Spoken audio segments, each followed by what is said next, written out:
What's up, YouTube? Welcome back to another episode of Blue Collar Money. My name is Rigo Hernandez, and in today's video I want to go over my mistakes of my early 20s. So let's get into it. First mistakes in my early 20s was a car loan, and not just one car loan. Me and my wife had two car loans. I had a 2012 WRX. My wife had a 2016 Toyota Corolla. In between both of those cars, we were probably paying around like $1,500 bucks, and that's not even including gas, tires, maintenance, and all else, everything else that comes with owning a car. Just my car alone, insurance was about like $500. The payment was like $400, and just my car itself, again, it was like $900. My wife, just her car alone was like $600 for both insurance and for the car payment. So yeah, we were spending like around like 14, 15, 1600, depending like on the like I said, again, that doesn't even account for gas, tires, and everything else that comes along with it. 15 to 1600 bucks a month for just cars alone, that's a lot of money. Thankfully, we were renting a room from my mom, living at the time in a 2-bedroom apartment, and we were only paying like around like $500 of rent. Also, we were only getting paid like $18 an hour. Maybe we were very early into our careers. Again, I'm a collision repair technician. My wife was a teller at a bank, and at the time, we weren't making a lot of money. We were barely fresh in our careers, so that $1,500 to $1,600 definitely took out a lot of money from us. But again, we were renting a room from my mom, so it kind of balanced out. Thankfully, I was able to sell my 2012 WRX before we moved out. Once we moved out on our own, we were able to sell my wife's Corolla like about 3 months in. So we were out of debt with those car loans, and it did free up a lot of money. My next mistake of my early 20s was racking up credit card debt. Thankfully, this wasn't too much credit card debt. I think at one point, the highest I went was like $5,000. I was able to pay that off pretty quick. Luckily, the credit card I had was 0 APR for the first year, and I racked up quite a bit within 1 year. But I was able to pay off the balance within that year before the interest rates hit. When you spend on a credit card, you're more likely to spend more than if you were to buy cash, and that was true for me.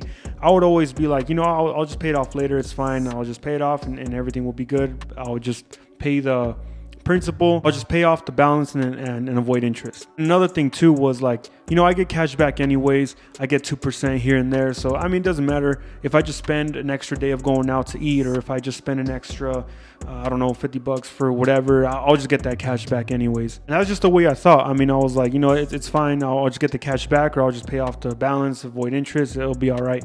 And a lot of people have different opinions on credit cards. Some people say, oh, keep the travel miles, or do the cash back thing, or get rewards, I don't know, whatever. For me, I just choose to just not even play that game, and I just say like, I don't even want any part of that. It's just too much things to take track.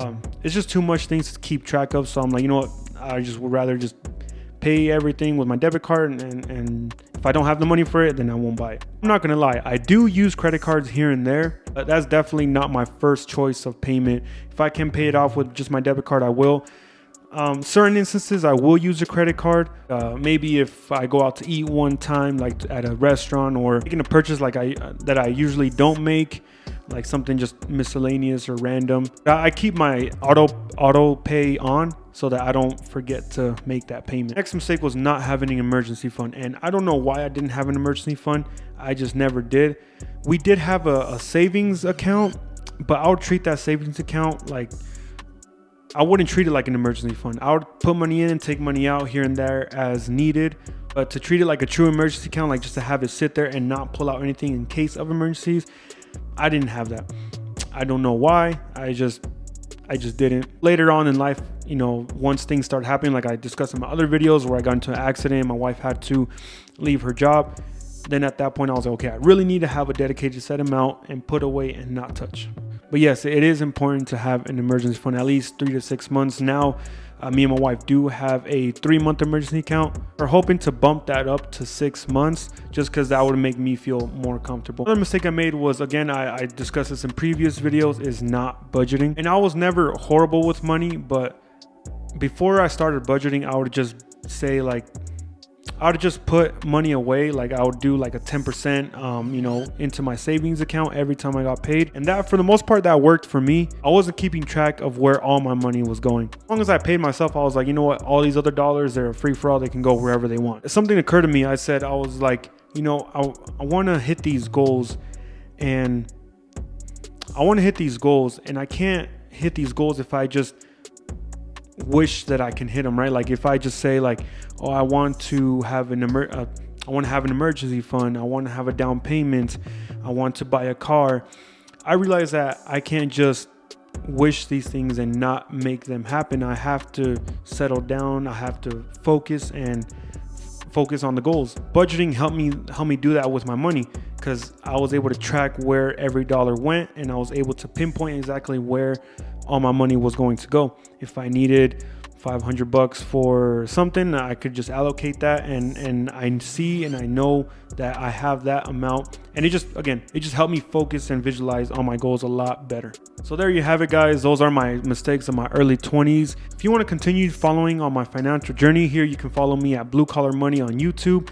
I also post on Threads.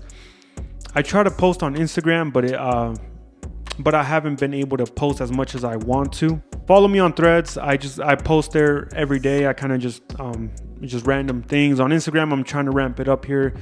I'm trying to ramp it up a little bit, but it's just kind of hard between everything. Yeah, if you want to follow me on my financial independence journey here at YouTube, Blue Collar Money, Threads, and then Instagram. But that's it for this video, guys. Like and subscribe. Thank you guys very much.